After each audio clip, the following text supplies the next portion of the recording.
MC universe की 12th movie Ant-Man में हमें एक अलग ही दुनिया देखने को मिलती है, जहां भाई ये इसी यूनिवर्स से कनेक्टेड है। लेकिन इस मूवी के अंदर ना सिर्फ एक्शन बल्कि कॉमेडी भी देखने को मिलती है, जो कि भाई इससे पहले किसी मूवी में नहीं थी। एंटमैन की स्टोरी की अगर बात करें तो स्टार्ट होती है हैम्पिंग नाम के एक साइंटिस्ट से, जो फिजिस्ट और एटमोलॉजिस्ट होता है, यानी कीड़ों मकोड़ों का साइंटिस्ट, जो कि भाई शील्ड के लिए काम करता है। ये एक ऐसा एक्सपेरिमेंट करता है जिससे किसी भी चीज को छोटा किया जा सकता है बिना उसकी ताकत खोए, जिसको वो नाम देता है पिम पार्टिकल्स, जिसको यूज करके वो एक सूट बनाता है जिसकी मदद से किसी भी चीज को छोटा या बड़ा किया जा सकता था, और पावर भी वैसी रहती है बड़े आदमी जितनी। जहां वो एक डिवाइस भी बनाता है जो चूंटियों को कंट्रोल कर सकती है, उनको सुन सकती है, जिसकी वजह से उसका नाम पड़ता है एंटमैन। और हैंक की बीवी जेनेट भी शील्ड की ही एक एजेंट होती है, जो दोनों मिलकर शील्ड के लिए काम करते हैं। हैंक जेनेट के लिए भी एक सूट बनाता है जिसकी वजह से उसको वस्प का नाम दिया जाता है। जहां शील्ड का एक मिशन पूरा करने के लिए हैंक और जेनेट को रशिया में एक न्यूक्लियर मिसाइल को डीएक्टिव करने के लिए भेजा जाता है, लेकिन वो टाइटेनियम का बना होता है, जिसकी वजह से उसको तोड़ पाना बहुत मुश्किल होता है। ये दोनों अपना साइज और भी छोटा कर सकते हैं, लेकिन इसके लिए सूट से कनेक्शन खत्म हो जाता है, और जेनेट यानी विस्प मिशन को पूरा करने के लिए मिसाइल को डीएक्टिव कर देती है।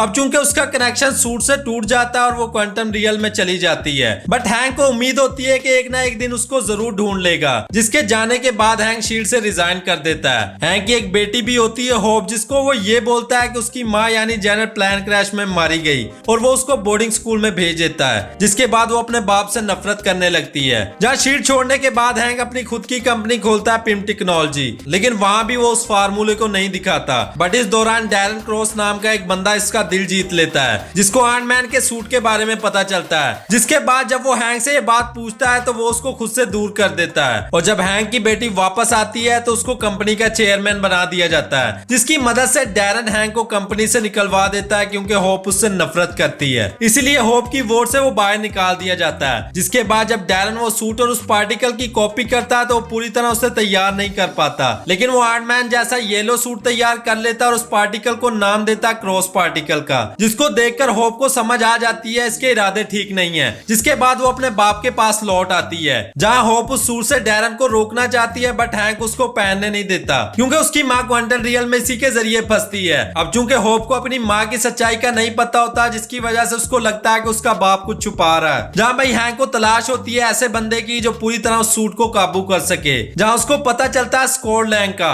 ये एक इंजीनियर होता है जो चोरी करने की वजह से जेल में जाता है, और इस बंदे को हैंक अपने सूट के लिए चुनता है। जहाँ हैंक अपने ही घर में चोरी करवाता है, लेकिन वहां पर सूट के अलावा कुछ नहीं मिलता, जिसको पहनने के बाद स्कॉट लैंग जब उस बटन को दबाता है तो वो छोटा हो जाता है। लेकिन इस दौरान वो टेस्ट को पास कर लेता है, बट होप इस बात से खुश नहीं होती, क्योंकि वो खुद इस मिशन को पूरा करना चाहती है। लेकिन हैंक जब उसकी माँ की उसको सच्चाई बताता है तो वो पूरी तरह स्कॉट को तैयार करती है, जो स्कॉट लैंग को मार्शल आर्ट सिखाती है, जिसके बाद वो पूरी तरह एक्सपर्ट हो जाता है। लेकिन वहीं डैरन भी अपने एक्सपेरिमेंट में कामयाब हो जाता है, जहां भाई हैंक अपना मिशन पूरा करने से पहले सिग्नल डिकोय नाम का एक डिवाइस बनाता है, जो हॉवर्ड स्टार्क के गोदाम में होता है, जिसको लेने स्कॉट लैंड जाता है, बट उसको अवेंजर्स का हेडक्वार्टर नजर आता है, और हैंक उसको वापस बुलाता है, बट फिर भी वो वहां पर चला जाता है, जहां उसकी मुलाकात होती है फाल्कन से, जो उसको पकड़ने की कोशिश करता है, बट वो उसको सूट खराब करके वहां से डिवाइस लेकर निकल जाता है। और डैरन सूट तैयार करने पर वो उसको बेचने ही वाला होता है, बट स्कॉट अपने तीनों दोस्तों के साथ मिलकर येलो सूट को चुराने की कोशिश करते हैं, और जैसे ही वो सूट को पकड़ने वाला होता है, डैरन उसको वहां से निकाल कर स्कॉट को कैद कर लेता है, बट वो खुद को बड़ा करके वहां से निकलता है और डैरन से लड़ता है। जहां उस लड़ाई के दौरान स्कॉट डैरन को मारने ही वाला होता है, लेकिन वहीं पैक्सटोन आ जाता है और स्कॉट लैंग को गिरफ्तार कर लेता है, और डैरन स्कॉट के घर जाता है और उसकी बेटी को पकड़ लेता है। और जब स्कॉट वहां पर पहुंचता है तो इन दोनों की लड़ाई होती है, लेकिन स्कॉट उस सूट को तोड़ नहीं पाता। फिर वो अपने सूट से रेगुलेटर को बंद करके डैरन के सूट में घुसकर उसको खत्म कर देता है, लेकिन वो रेगुलेटर को बंद करने की वजह से क्वांटम रियल में चला जाता है, जहाँ इंसानी आवाज नहीं पहुंच पाती, लेकिन वो अपनी बेटी की आवाज सुनकर होश में आ जाता है, और सूट में ब्लू डिस्क लगाने की वजह से फिर से बड़ा हो जाता है। और ये बहादुरी देखकर पैक्सटोन सारे केस खत्म कर देता है, और हैंक भी ये देखकर क्वांटम रियल की स्टडी करता है ताकि वो अपनी बीवी को बचा सके। और वही सेम यानी फाल्कन स्कॉट लैंग को ढूंढ रहा होता है, क्योंकि अवेंजर्स को एंटमैन की जरूरत होती है। और इसके बाद की कहानी हमें कैप्टन अमेरिका सिविल वॉर में देखने को मिलेगी। उम्मीद है ये वीडियो आपको पसंद आई होगी। अगर वीडियो अच्छी लगी हो तो लाइक और कमेंट करना ना भूलें, और बगल में ही सब्सक्राइब का बटन है, जल्दी से कर लो यार, क्योंकि इस तरह की वीडियो मैं चैनल पर लाता रहता हूँ। चैनल को सपोर्ट करने के लिए जल्दी से वीडियो को लाइक और चैनल को सब्सक्राइब कर लो, और साथ ही बेल आइकन को प्रेस करो। इसी के साथ see you in the next video, bye bye.